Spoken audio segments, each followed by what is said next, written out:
지난 2019년 국회 패스트트랙 충돌로 재판에 넘겨진 당시 더불어민주당 의원 등 10명에 대한 1심 결심 공판에서 검찰이 현직인 박범계 의원과 박주민 의원에게 각각 벌금 400만 원과 300만 원을 구형했습니다. 네, 이종걸, 표창원, 김병욱 등 전직 의원과 당직자, 보좌진 등에게도 모두 벌금형이 구형됐습니다. 취재 기자 연결해서 자세한 내용 들어보겠습니다. 최승훈 기자, 패스트트랙 충돌 관련 민주당 관계자들에 대한 1심 검찰의 구형이 나왔죠? 네, 서울 남부지방검찰청은 공동폭행 등 혐의로 재판에 넘겨진 더불어민주당 관계자 10명에 대한 결심 공판에서 민주당 박범계 의원의 벌금 400만 원을, 박주민 의원의 벌금 300만 원을 구형했습니다. 이종걸, 표창원, 김병욱 전 의원과 당직자 보좌진 등에게도 모두 벌금형을 선고해달라고 재판부에 요청했습니다. 지난 2019년 4월 고위공직자 범죄수사처 설치법과 공직선거법 개정안을 패스트트랙으로 지정하는 것을 두고 여야 간 물리적 충돌이 벌어졌습니다.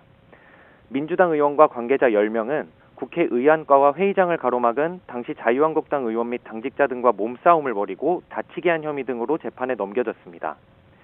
결심 공판이 끝난 뒤 민주당 의원들은 당시 검찰총장이던 윤석열 전 대통령에게 밉보인 의원들만 골라 부당한 기소를 했다며 재판부의 현명한 판단을 기대한다고 말했는데요. 잠깐 직접 들어보겠습니다. 가해자와 피해자가 둔갑한 그러한 정치 보복 기소라는 점을 충실히 말씀드렸고 그 부분에 대한 재판부의 현명한 판단이 있을 거로 기대하고 있습니다. 네, 검찰이 결국 모두 벌금형만 구형했는데 앞서 패스트트랙 충돌 사건으로 기소된 당시 자유한국당 관계자들도 벌금형이 선고됐죠?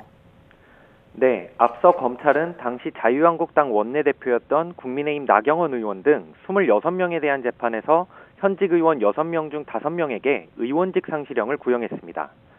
이들은 당시 바른미래당 최이배 전 의원을 감금하고 국회 의안과와 정개특위, 사개특위 회의실 등을 점거한 특수공무집행 방해 등 혐의와 국회법 위반 혐의를 받았는데요.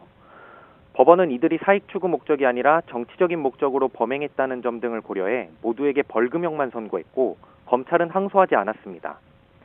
공동폭행과 공동상해 혐의로 기소된 민주당 관계자들에게 어떤 형량을 검찰이 구형할지 관심이었는데 모두 벌금형만 구형됐기 때문에 구형량 그대로 선고가 내려지더라도 현직인 박범계, 박주민 의원은 의원직을 지킬 수 있게 됐습니다. 현직 국회의원의 경우 일반 형사사건에서 금고나 징역형의 집행유예 이상을 선고받으면 직을 잃게 됩니다.